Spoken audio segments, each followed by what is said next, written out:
സുഹൃത്തുക്കളെ, നമ്മളിന്ന് സംസാരിക്കാൻ പോകുന്നത് നീണ്ടകരയെ പറ്റിയിട്ടാണ്. കേരളത്തിലെ കൊല്ലം ജില്ലയിൽ സ്ഥിതി ചെയ്യുന്ന ഒരു ഇടനില തുറമുഖമായ നീണ്ടകര.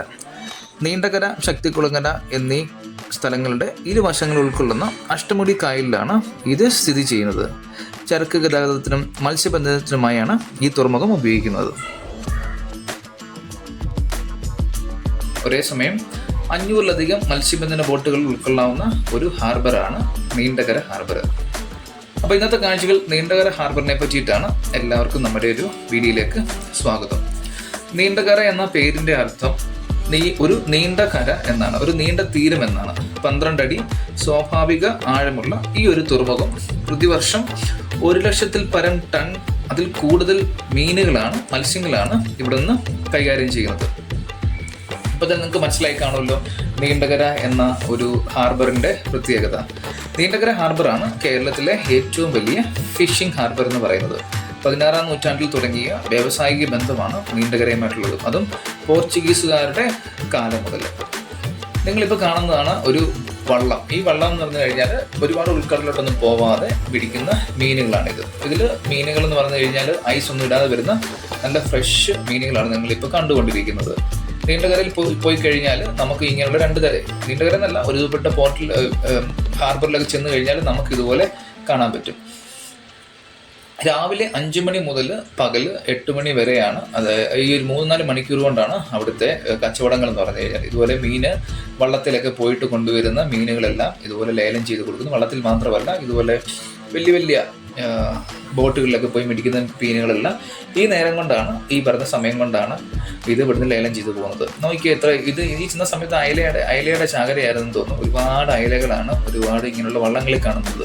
ഇതൊന്നും സ്റ്റോറേജ് ഒന്നും ഇല്ലാത്ത വള്ളങ്ങളാണ്. അപ്പോൾ ഇവർ പോയിട്ട് നേരെ മീനും പിടിച്ചുകൊണ്ട് നേരെ ഇങ്ങനെ തിരിച്ച് ഹാർബറിലോട്ട് വരികയാണ് പതിവ്. നോക്കിയേ, ആ ബക്കറ്റിനകത്ത് കോരി അതിനകത്തിട്ട് അത് നേരെ ലേലം ചെയ്യുന്ന അങ്ങോട്ടാണ് കൊണ്ടുപോകുന്നത്. ഇതുപോലെ മീൻപിടുത്തം വന്നു കഴിഞ്ഞാൽ മീനായിട്ട് വരുന്ന ഒരു ഇതാണ്, ബോട്ടാണ്. ഇതുപോലെ അനേകം ബോട്ടുകളാണ് ഇവിടെ വരുന്നത്. ഞാൻ പറഞ്ഞതുപോലെ 500ഓളം ബോട്ടുകളാണ് ഇവിടുന്ന് ഒരു ദിവസം മത്സ്യബന്ധനത്തിന് പോകുന്നത്. അപ്പോൾ അതുപോലെ ഒരുപാട് തൊഴിലാളികളെ നമുക്കിവിടെ കാണാൻ പറ്റും. എപ്പോൾ ചെന്നാലും വളരെ തിരക്ക് പിടിച്ച ഒരു ഇതാണ്. ഈ പ്രദേശത്ത് നോക്കിക്കഴിഞ്ഞാൽ ഏകദേശം 27ഓളം വില്ലേജുകളുണ്ട് ഇതുപോലെ മത്സ്യബന്ധനം ഉപജീവനമായി നടത്തി ജീവിക്കുന്ന ആൾക്കാർ. അതിലൂടെ 1,00,000 പേരാണ് നേരിട്ട് തൊഴിലേർപ്പെടുന്നത്. അതുമാത്രമല്ല, ഈ ഫിഷ് പ്രോസസ്സിംഗ് യൂണിറ്റ് ഒക്കെ ഉണ്ടല്ലോ ഇവിടെ, അതിൽ ഏകദേശം 50,000-ഓളം പേര് ജോലി ചെയ്യുന്നുണ്ടെന്നാണ് സർക്കാർ കണക്ക്. പിന്നെ ഒരുപാട് ബോട്ട് നിർമ്മാണശാലകളുണ്ട്, പിന്നെ ഐസ് ഫാക്ടറീസ് ഉണ്ട്, ഇതിൻ്റെ ട്രാൻസ്പോർട്ടേഷനിൽ പ്രവർത്തിക്കുന്നവരുണ്ട്. അങ്ങനെ ഒരുപാട് ആൾക്കാർക്ക് ഈ ഒരു കടൽ മാർഗം ഇവിടെ ജോലി കിട്ടുകയാണ്. ഇതിൽ നീണ്ടകരയിലേക്ക് വരാനുള്ള ഒരുപാട് ബിസിനസ്സുകൾ ഒരുപാട് വരാനുള്ള കാരണം എന്താണെന്ന് ചോദിച്ചു കഴിഞ്ഞാൽ, നാഷണൽ ഹൈവേ 47 നിന്ന് 1 കിലോമീറ്റർ മാത്രമാണ് ഇതിലേക്കുള്ള ദൂരം. നിങ്ങൾ മധ്യ തിരുവിതാംകൂറിലൊക്കെ യാത്ര ചെയ്യുന്നവരാണെങ്കിൽ നിങ്ങൾ ശ്രദ്ധിച്ചിട്ടുണ്ടാകും, നീണ്ടകര മത്സ്യങ്ങൾ എന്ന് പറഞ്ഞിട്ട് നിങ്ങൾ പോകുന്ന ഒരുപാട് കടകളിലൊക്കെ ഇങ്ങനെ ഒരു പേരുണ്ടാകും. അതിന് കാരണം എന്താണെന്ന് ചോദിച്ചു കഴിഞ്ഞാൽ, ഈ നീണ്ടകര എന്ന സ്ഥലത്ത് വെച്ച് പിടിക്കുന്ന മീനുകളാണ്. പിന്നെ ഇതുപോലെ വണ്ടികളൊക്കെ ഓരോ കച്ചവടക്കാർ വിട്ട് അവിടെ പോയി മീന് ലേലം വിളിച്ചെടുത്ത് അവരവരുടെ സ്ഥലങ്ങളിൽ എത്തുകയാണ്. നമ്മളിപ്പോൾ ചെല്ലുന്ന ഒരു ഓപ്ഷൻ നടക്കുന്ന ഒരു സെൻറ്ററിലോട്ടാണ് നമ്മൾ എത്തുന്നത്. അവിടെ പിടിച്ച മീനുകളെല്ലാം ഇവിടെ വെച്ചിട്ടാണ് ലേലം ചെയ്ത് കൊടുക്കുന്നത്. നമ്മൾ സാധാരണക്കാർക്കൊക്കെ അവിടെ ചെന്ന് കഴിഞ്ഞാൽ കുറേശ്ശെ ഒന്നും മേടിക്കാൻ പറ്റില്ല. മേടിക്കുമ്പോൾ അത്യാവശ്യം ബൾക്ക് ആയിട്ട് മേടിക്കുവാണെങ്കിൽ നമുക്ക് ലാഭമൊക്കെയാണ്. പ്രത്യേകിച്ച് കല്യാണമൊക്കെ ഉണ്ടെങ്കിൽ അവിടെ പോയി മേടിക്കാം. പിന്നെ ആൾക്കാർ നമ്മുടെ നാട്ടിൽ നിന്ന് അവിടം വരെ പോയി ആ വണ്ടിക്കൂലിയും മുടക്കി ഒരു ദിവസത്തെ മെനക്കേടുമായി കാരണം ആൾക്കാർ അങ്ങനെ മേടിക്കുന്നില്ലെന്നേ ഉള്ളൂ. പക്ഷെങ്കിൽ ഇവിടെ ചെന്ന് കഴിഞ്ഞാൽ നമുക്കറിയാൻ പറ്റും എത്ര നിസ്സാര പൈസയ്ക്കാണ്, കിലോയെ പൈസയ്ക്കാണ് ഇവിടുന്ന് സാധനം ലേലം ചെയ്ത് പോകുക എന്നുള്ളത്. നിങ്ങൾക്ക് നോക്കി, ഇതൊന്നും ഐസ് ഇടാത്ത മീനുകളാണ് ഇപ്പോൾ ലേലം ചെയ്ത് കൊടുക്കുന്നത്. ഞാൻ പറഞ്ഞതുപോലെ കുറച്ച് മുമ്പ് വള്ളക്കാരുടെ തോണിക്കാരുടെ പിടിച്ച മീനുകളാണ്. അവരൊരു വെളുപ്പാങ്കാലത്ത് പോയി മീൻ പിടിച്ച് തിരിച്ചു വന്നു. അത്യാവശ്യം ഐസൊന്നും ഇടാത്തതുകൊണ്ട് ഈ മീനിന് നല്ല ഡിമാൻഡാണ്, നല്ല രുചിയും കൂടെ ആയിരിക്കും. ഏത് മാംസമാണെങ്കിലും ഐസൊന്നും ഇടാതെ നമുക്ക് കഴിക്കാൻ പറ്റുവാണെങ്കിലല്ലേ നമുക്കതിൻ്റെ ശരിക്കുള്ള ടേസ്റ്റ് ഉപയോഗിക്കാൻ പറ്റുന്നത്, ടേസ്റ്റ് നമുക്ക് കിട്ടുക എന്നുള്ളത്. ഈ നീണ്ടകര ഹാർബറിനെ പറ്റി പറയുകയാണെങ്കിൽ, ഞാൻ പറഞ്ഞതുപോലെ ശക്തികുളങ്ങര, നീണ്ടകര ഈ 2 പ്രദേശങ്ങളും കൂടെ ചേർത്തിട്ടാണ് നീണ്ടകര ഹാർബർ എന്ന് നമ്മൾ പറയുന്നത്. 425 മീറ്ററാണ് നീണ്ടകരയിലെ കടൽ തീരത്തിൻ്റെ നീളം.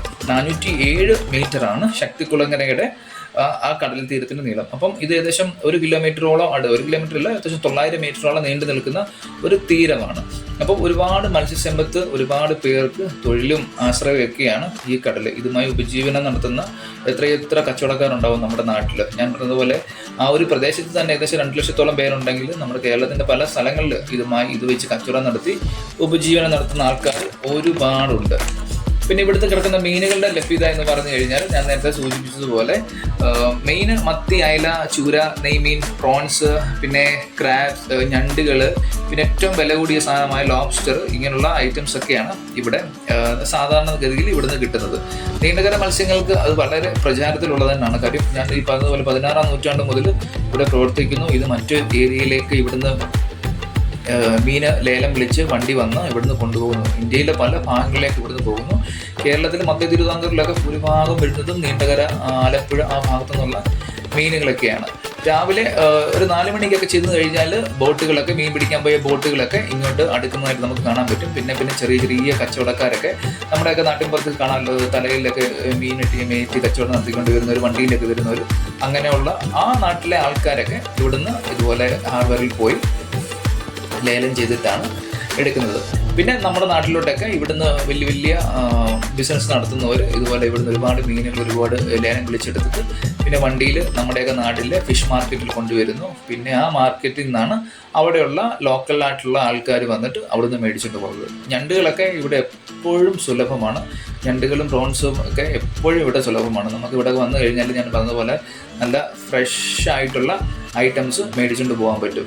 കൊല്ലം ജില്ലയിലാണ് ഈ നീണ്ടകര സ്ഥിതി ചെയ്യുന്നത്. കൊല്ലം ജില്ല കേരളത്തിൻ്റെ സമ്പദ്ഘടനയിലേക്ക് ഇതുപോലെ ഒരുപാട് സംഭാവന ചെയ്യുന്നു. പ്രത്യേകിച്ച് മത്സ്യത്തിൻ്റെ ഈ ഒരു കടൽ തീരവുമായി ഉപജീവനം നടത്തുന്നവരിൽ നിന്നും ഒരുപാട് നമ്മുടെ സമ്പദ് വ്യവസ്ഥയിലേക്ക് ഒരുപാട് പൈസ എത്തുന്നുണ്ടെന്ന് എന്നുള്ളതാണ്. പിന്നെ ഗവൺമെൻറ്റും ഇത് നല്ല രീതിയിൽ മെയിൻറ്റെയിൻ ചെയ്യുന്നുണ്ടെന്നാണ് മനസ്സിലാക്കാൻ സാധിച്ചത്. ഇതിനു മുമ്പ് പല സ്ഥലങ്ങളിൽ ഇതുപോലെ വികസന പ്രവർത്തനങ്ങളൊക്കെ നടന്നുകൊണ്ടിരിക്കുന്നു. ഏറ്റവും വലിയൊരു ലേലം ഹാള് തന്നെയാണ് ഇവിടെ ഉള്ളത്. നമുക്കിപ്പോൾ കാണാൻ പറ്റും, ഇത് ലേലം വിളിച്ചുകൊണ്ട് പോയ ഒരു മീനാണ്. ഇത് വേറൊരു വണ്ടിയിലേക്ക് പോകാനായിട്ട് ആ ലേലം വിളിച്ച ആൾ മീൻ കൊണ്ടുപോവുകയാണ്. ഇതാണ് ഞാൻ ഈ പറഞ്ഞ പോലെ ഇവിടെ വെച്ച് തന്നെ നമ്മുടെ കേരളത്തിൻ്റെ പല സ്ഥലങ്ങളിലേക്ക് പോകാനായിട്ട് ഇവിടെ വെച്ച് തന്നെയാണ് ഇത് ഐസൊക്കെ ഇട്ടിട്ട് അതത് വണ്ടിയിൽ കയറ്റി പല സ്ഥലങ്ങളിലോട്ട് പോകുന്നത്. ഞാൻ അവിടെ നിൽക്കുന്ന സമയത്ത് തന്നെ ഇത് വേറൊരു ബോട്ട് വന്നതാണ്. ഇത് തോണിക്കാരുടെ ഇതാണ്. ഇത് തോണിക്കാരുടെ ഞാൻ പറഞ്ഞതുപോലെ ഇവർക്ക് സ്റ്റോറേജ് ഒന്നുമില്ല. ഇതുപോലെ 6-7 പേര് ഈ വള്ളത്തിനകത്ത് കൂടെ പോയിട്ട് ഇതുപോലെ മീൻ പിടിച്ചുകൊണ്ട് വരികയാണ്. ഇന്നത്തെ സ്റ്റോറേജ് ഫെസിലിറ്റീസ് ഒന്നും ഇല്ലാത്തതുകൊണ്ട് ഇവർ പോയിട്ട് മീൻ എപ്പോൾ ഇവർക്ക് വെള്ളം നിറയുന്നു അപ്പോൾ തന്നെ തിരിച്ചു വരികയാണ്. നല്ല ഡിമാൻഡുള്ളൊരു മീനാണ് തോണിക്കാരുടെ മീൻ എന്നാണ് ഇതിനെ പറയുന്നത്. ഈ സമയത്ത് ഞങ്ങൾ ഇരുന്ന സമയത്തെല്ലാം അയലയാണ് ഒരുപ്പെട്ട ആൾക്കാരുടെയിലും കണ്ടത്. എത്ര ലക്ഷക്കണക്കിന് രൂപയുടെ ബിസിനസ്സാണെന്ന് അറിയാം ഒരു ദിവസം ഇവിടെ നടന്നുകൊണ്ടിരിക്കുന്നത്. ഒരുപാട് പേർക്ക് തൊഴിൽ ഇവിടെ ഓടുന്ന ബോട്ടുകൾ എന്ന് പറഞ്ഞാൽ കേരളത്തിൽ നിന്നുള്ള ബോട്ടുകൾ മാത്രമല്ല, തമിഴ്നാട്ടിൻ്റെ പല സ്ഥലങ്ങളിൽ നിന്നും ബോട്ടുകൾ ഇവിടെ വന്നിട്ട് ഇവിടുന്ന് പോകുന്നുണ്ട്. എല്ലാ ബോട്ടിലും പിന്നെ കേന്ദ്ര സർക്കാരിൻ്റെ ലൈസൻസ് ഒക്കെ എടുത്തിട്ടാണല്ലോ ഓടുന്നത്. അതുകൊണ്ട് പിന്നെ എല്ലാവർക്കും എവിടെയും ഇങ്ങനെ പോയി ഓടാൻ പറ്റും. നീണ്ടകരയെ സംബന്ധിച്ച്, കൊല്ലത്തിനെ സംബന്ധിച്ചിടത്തോളം വലിയ മത്സ്യസമ്പത്തുള്ളൊരു നാടാണ്. അതുമല്ല അന്യ സംസ്ഥാനത്തു നിന്നുള്ള ഒരുപാട് ഇവിടുത്തെ പരമ്പരാഗത തൊഴിലാളികൾ അല്ലാതെ അന്യ സംസ്ഥാനങ്ങളിൽ നിന്നുള്ള ഒരുപാട് ആൾക്കാർ ഇവിടെ ജോലി ചെയ്യുന്നുണ്ട് എന്നുള്ളതാണ്. അപ്പം നമുക്ക് മനസ്സിലാവില്ല നമ്മുടെ സമ്പദ്ഘടനയ്ക്ക് ഇത് എത്രത്തോളം ഉപകാരപ്രദമാണെന്നുള്ളത്. പിന്നെ ഇതിൻ്റെ അടുത്ത് തന്നെ ഒരു യാർഡുണ്ട്. അവിടെ മെയിൻ്റനൻസ് ചെയ്യാൻ വേണ്ടിയിട്ടുള്ള സൗകര്യങ്ങളുണ്ട്. ബോട്ടുകൾക്കും, ചെറിയ ബോട്ടുകൾക്കും വലിയ ബോട്ടുകൾക്കും. പിന്നെ നമുക്ക് അവിടെ ചെന്ന് കഴിഞ്ഞാൽ മത്സ്യത്തൊഴിലാളികളുടെ ജീവിതം നേരിട്ട് കാണാനും കൂടിയുള്ള ഒരു അവസരമാണ്. ഒരു ദിവസത്തെ അവിടെ ചെന്ന് രാവിലെ വെളുപ്പിനൊക്കെ ചെന്ന് കഴിഞ്ഞാൽ നമുക്ക് അവിടുത്തെ ഒരു ദിവസത്തെ കാര്യങ്ങളൊക്കെ നോക്കി മനസ്സിലാക്കാൻ സാധിക്കുന്നതാണ്. മത്സ്യത്തൊഴിലാളികളോട് സഹകരിച്ചും അവിടുത്തെ ആൾക്കാരെന്നൊക്കെ പറഞ്ഞു കഴിഞ്ഞാൽ വളരെ സഹകരിക്കാനും, നമ്മളൊക്കെ ഒരു വീഡിയോ ഒക്കെ എടുത്തോടെന്ന് ചോദിച്ചു കഴിഞ്ഞാൽ ഒരു കുസലുമില്ലാതെ ഒരു കുഴപ്പമില്ലാതെ എടുത്തോളാൻ പറയുന്ന അങ്ങനെയൊക്കെയുള്ള ഒരു നേച്ചറുള്ള ആൾക്കാരാണ് ഇവിടെ. നമ്മൾ ചെന്ന സമയം എന്ന് പറഞ്ഞു കഴിഞ്ഞാൽ കച്ചവടം പൊരിക്കുന്ന സമയമായിരുന്നു. ഒരുപാട് ആൾക്കാരാണ് ഇതുപോലെ ലേലം വിളിക്കാൻ വേണ്ടി വരുന്നത്. ലേലം വിളിച്ചുകൊണ്ട് അവരുടെ ആവശ്യത്തിന് ലേലം വിളിച്ച് സാധനം എടുത്തുകൊണ്ട് പോകുന്നത്. സ്ത്രീകൾ അടക്കമുള്ള പല തൊഴിലാളികളെ നമുക്ക് അവിടെ ചെന്ന് കഴിഞ്ഞാൽ കാണാൻ സാധിക്കും എന്നുള്ളതാണ്. നീണ്ടകര എന്ന് പറഞ്ഞു കഴിഞ്ഞാൽ ഹാർബർ മാത്രമല്ല, ഇതൊരു ടൂറിസ്റ്റ് ഡെസ്റ്റിനേഷൻ കൂടിയാണ്. ഇതിൻ്റെ അടുത്ത് അറബിക്കടലിൽ തൊട്ടടുത്തുള്ളത് കൊണ്ട് അതുമായി ബന്ധപ്പെട്ട ടൂറിസമൊക്കെ വളരെ പ്രശസ്തമാണ്. അപ്പോൾ ഇതാണ് നീണ്ടകരയിലെ വിശേഷങ്ങൾ. അപ്പോൾ വീഡിയോ ഇഷ്ടപ്പെട്ടെങ്കിൽ മറ്റുള്ളവർക്ക് ഷെയർ ചെയ്യുക. Thank you for watching.